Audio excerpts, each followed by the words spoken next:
저는 오늘 제 며느리를 고소하기로 했습니다. 사람들은 웃겠죠. 노인이 며느리를 고소한다니, 세상살이가 각박해졌다느니. 하지만 저는 진심입니다. 이건 막걸리 값이 아니라 존엄의 값이며 제 이름과 제 인생이 어떻게 냄새 하나로 모욕당했는지를 세상에 남기려는 마음입니다. 그날 그녀는 내 얼굴에 막걸리를 쏟았고 마치 더러운 것을 치우듯 내 손등을 밀쳐내며 말했습니다. 아버님, 제발 냄새 좀 빼고 다니세요. 요즘 세상에 이런 꼴로 다니면 창피해요. 그 말 한마디가 내 속에서 툭 끊어지는 소리가 났습니다. 그리고 나는 그날 밤 마음속에서 결심했습니다. 언젠가 이 냄새가 무엇이었는지, 이 냄새가 어떤 세월과 어떤 사람을 살렸는지 그들에게 달리 갚아주리라. 나는 올해 78입니다. 아내는 오래전에 떠났고 큰아들과 며느리 수진이와 같이 지냈죠. 처음엔 괜찮았어요. 새벽마다 마을 어귀를 걸어 내려가면 방앗간에 김이 오르고 장터 입구에서 아주머니들이 갓 지은 김치를 식히고 있었고 나는 모시저고리 깃을 정리하며 고무신을 끌고 천천히 걷는 늙은이였을 뿐입니다. 며느리는 처음엔 상냥했어요. 아버님, 밥상은 제가 챙길게요. 장 보러 가실 땐 제가 차로 모실게요. 그러나 말끝마다 은근히 가시가 돋기 시작한 건 오래 걸리지 않았습니다. 아버님, 신발은 바깥문에 두세요. 흙이 집 안으로 들어와요. 아버님 몸에서 술 냄새가 좀 손님 오면 민망해요. 그때마다 나는 웃었습니다. 그래, 냄새가 좀 나지 하고 말이죠. 웃음 뒤에 삼킨 설명과 해명과 자존심은 누구에게도 내보이지 않았습니다. 왜냐하면 그 냄새가 바로 내 청춘, 내 피, 내 뼈였으니까요. 나는 젊은 날 막걸리로 사람을 살렸습니다. 장마에 논이 떠내려간 집에 대출 서류를 증인으로 서줬고 야산에서 다쳐 누운 청년에게는 우리 양조장 창고를 내어 쉬라고 했고 장터에서 추웠던 겨울엔 뜨끈한 술밥을 나눠줬습니다. 그 시절 내 이름은 박진호였고 사람들은 나를 동양 양조의 박 사장, 박 회장이라 불렀습니다. 아내는 툴툴거리면서도 속으론 자랑스러워했지요. 그런데 세상 일이 늘 순할 리가 있나요? 함께 시작했던 동업자가 있었습니다. 입으로는 형님. 형님 하면서 서류 뒤에선 지분을 슬쩍 돌려주고 거래처를 빼돌렸습니다. 나는 뒤늦게 알았고 모든 게 이미 손을 떠난 뒤였죠. 결국 회사는 내 손에서 빠져나가고 내 이름도 간판에서 떨어져 나갔습니다. 그때 나는 결심했어요. 법정 다툼으로 남은 생을 태우는 대신 침묵하자. 그러나 꼭 하나 남겨둔 것이 있었습니다. 내 이름으로 등록해둔 상표 몇 개와 기술 문서의 일부였죠. 오래전 변호사가 말했습니다. 혹시 모르니 이건 당신 명의로 보관하자고. 그걸 나는 오래된 나무 상자에 넣어 다락에 올려두고 잊은 척 살았습니다. 그러다 아내가 세상을 떠나고 아들은 도시에 자리를 잡고 며느리 수진과 결혼했지요. 수진은 깔끔한 사람이었습니다. 깔끔함이 지나쳐 사람을 선으로 쫙쫙 끊는 재주가 있었죠. 한 번은 내가 장터에서 갓 빚은 막걸리를 들고 와서 병 마개를 딱 열었는데 그녀의 눈썹이 먼저 열렸습니다. 아버님, 제발 이거 좀 그만 들고 들어오세요. 오늘은 아이 친구들이 놀러 오는데. 냄새 배면 어쩌라고요. 나는 그저 병을 들고 마루 끝으로 물러 앉았고 걔가 내 무릎에 턱을 올려놓자 그놈에게 병목을 살짝 내밀어 냄새나 맡히고는 애써 웃었습니다. 괜찮다. 이 냄새는 나만 맡으면 된다. 그런데 그날 밤 나는 며느리의 방에서 내 이름이 섞인 말들을 우연히 들었습니다. 당신 아버지랑 같이 사는 거 힘들지 않아. 당신 회사 사람들 오면 뭐라고 설명할 거야. 냄새 얘기 한번 나왔다가 난처해지면 그때 누가 책임질 건데.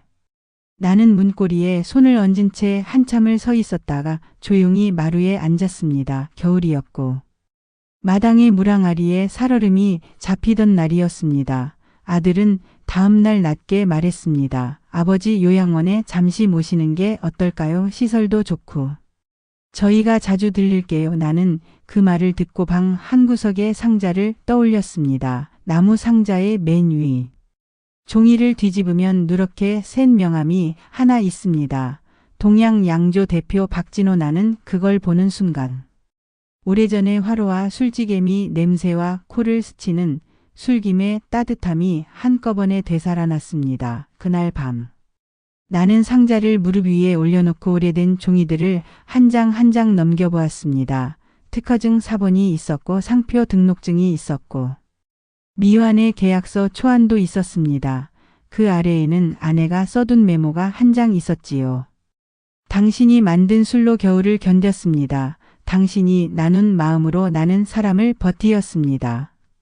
나는 그 메모를 두 손으로 받들고 조용히 눈을 감았습니다. 다음 날 새벽 나는 막걸리 한 병을 들고 집을 나섰습니다. 요양원으로 가자는 말을 하지 않아도 된다는 얼굴로 나오니 며느리도 아들도 별말이 없더군요. 아직 어둠이 남아있는 마을길을 천천히 걸었습니다.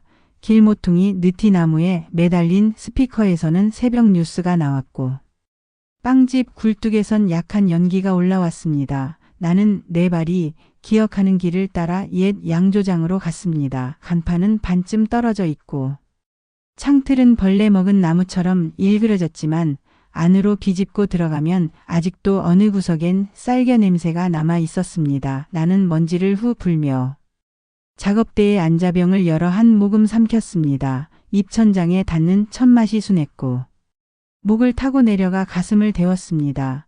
그래, 이게 냄새라면 나는 기꺼이 이 냄새와 함께 늘겠다. 그렇게 생각하며 눈을 감고 있는데 전화벨이 울렸습니다. 벨이라 표현한 건 오래된 소리라는 뜻입니다. 새로 산 휴대폰이지만 그 소리는 오래된 공장 종소리를 닮아 있었거든요. 여보세요. 저는 자동응답처럼 대답했는데 상대가 말했습니다. 혹시 박진호 회장님 되십니까? 나는 얼결에 아니라고 했다가 다시 그렇다고 했습니다. 상대는 내 주민등록번호를 일부 불렀고 오래전 회사의 설립등기 날짜를 읊었습니다. 우리는 오래 찾았습니다. 회장님 몇 년 전 국가기록 디지털화 사업으로 상표권과 특허 관련 데이터베이스가 정리되었는데 회장님 명의로 남아있던 건이 복원되었고 상속 처리나 사용 갱신에 대해 논의가 필요합니다. 저는 그 자리에 얼어붙었습니다. 세상은 나를 모른다고 믿었는데 종이는 나를 기억하고 있었습니다. 며칠 뒤 정장을 입은 젊은이들이 마을로 들어왔습니다. 검은 차 세 대가 먼지를 일으키며 집 앞에 섰고 이웃들이 담장 너머로 고개를 내밀었습니다. 박 회장님 찾습니다. 그들이 내 이름을 그렇게 부르자 며느리가 마당으로 뛰쳐나왔죠. 아버님, 회장님이라뇨? 무슨 말씀이세요? 나는 천천히 말했습니다. 그래, 냄새난다던 그 막걸리로 사람 살린 사람이 나다. 그 말이 내 입에서 나오자 며느리의 얼굴이 하얗게 질렸고 아들의 입술이 바짝 말랐습니다. 젊은이들은 나를 차에 모시더니 시내의 로펌으로 데려갔고 회의실 테이블 위에 서류가 켜켜이 올려졌습니다. 내 이름이 들어간 문서들, 내 지분이 박힌 숫자들, 기술문서의 일부 사용료 정산표들, 그리고 상표권 관련 최신 평가액 보고서. 나는 그제야 알았습니다. 침묵으로 지나온 세월이 헛된 것만은 아니었다는 걸. 그날 저녁 나는 지쳐 집으로 돌아왔고 뉴스처럼 소문은 시장보다 빠르게 마을을 돌았습니다. 막걸리 들고 다니던 그 영감이 회장이라네. 세상의 며느리 수지는 처음엔 아무 말도 못하더니 밤이 깊어 병실로 나를 찾아왔습니다.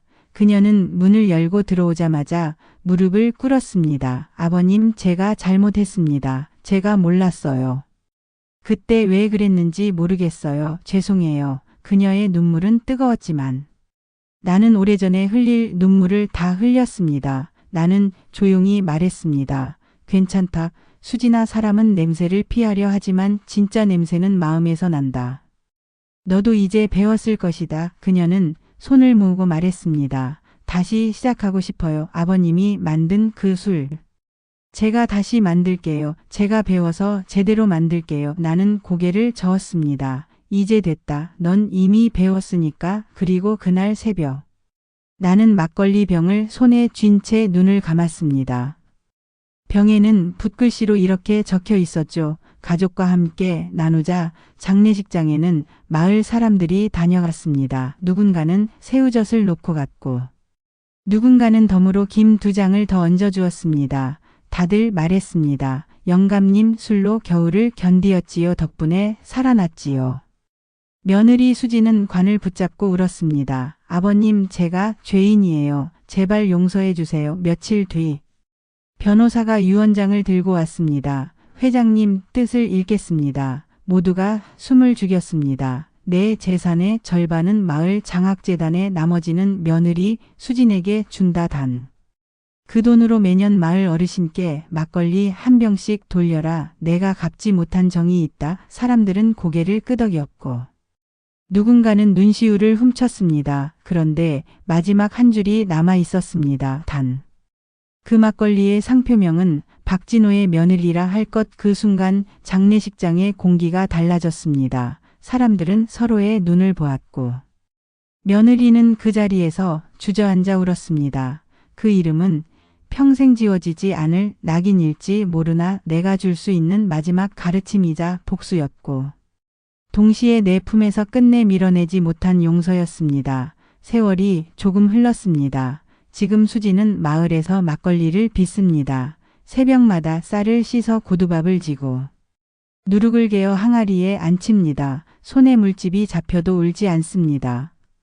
벽마다 손글씨로 이렇게 적습니다. 사람 냄새는 오래 갑니다. 해마다 추석이면 어르신들께 막걸리 한 병씩을 돌립니다. 마루에 앉아 병을 받는 노인들은 비슷한 말을 합니다. 이제야 제대로 된 냄새가 나는구먼. 그리고 새벽이면 수지는 양조장 터에 막걸리 한 잔을 놓습니다. 대문짝만 한 하늘 아래에서 그녀는 작은 목소리로 말합니다. 아버님, 이제야 알아요. 그 냄새가 사랑이었다는 걸. 바람이 불면 술향이 골목마다 스며들고 개들이 킁킁대며 꼬리를 흔듭니다. 아이들이 골목을 뛰어가며 묻습니다. 왜 여기선 빵 냄새 말고 다른 냄새가 나요? 어른이 대답합니다. 그건 사람 냄새란다. 좋은 사람 냄새.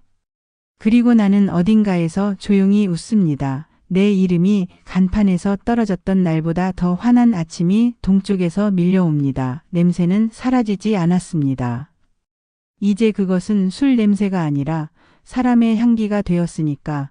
그 향기는 장례식 다음 날 며느리가 처음으로 항아리 앞에서 인사하던 그 순간부터 다시 피어올랐습니다. 그녀는 한동안 자기 이름을 부끄러워했지만 병 라벨에 박진호의 며느리라는 상표명을 적을 때마다 울면서도 글씨를 곱게 세웠습니다. 이 마을에선 매년 가을 축제가 열리는데 올해는 사람들이 스스로 내 이야기를 꺼냈습니다. 옛날에 이 마을에 냄새난다고 손가락질 받던 영감이 있었지. 그 냄새로 사람을 살렸대. 명예가 뭐냐고 누가 물으면 나는 이렇게 말하고 싶습니다. 명예는 누군가의 혀끝에서 나오는 칭찬이 아니라 누군가의 겨울을 버티게 하는 따뜻함이라고요. 그래서 이제 나는 더 이상 누구를 고소하지 않아도 됩니다. 내가 고소하려던 건 사실 세상이었고 냄새라는 말에 가려진 인간의 서늘함이었으니까요.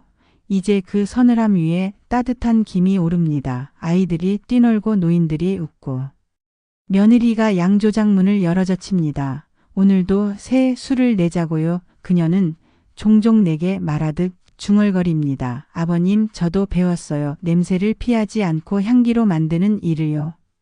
그리고 나는 대답합니다. 잘했다. 수진아, 냄새가 향기가 되기까지 얼마나 많은 날을 울었는지 나는 안다. 너는 이제 사람이 되었다. 나는 내 무릎을 짚고 일어서는 상상을 하며 멀리서 이 마을을 봅니다. 장터 끝에서 시작된 길이 저녁이면 불빛을 품고 그 위를 사람들이 오갑니다. 누군가는 속삭입니다. 그 노인이 살던 집에서 참 좋은 냄새가 난다고. 그러면 다른 사람이 묻습니다. 무슨 향수라도 뿌리나? 그러자 대답합니다. 아니, 그냥 사람 사는 냄새야. 누군가의 눈물과 누군가의 용서와 누군가의 술과 누군가의 저녁밥이 뒤섞인 냄새야. 그래서 오래 가는 거지. 아주 오래.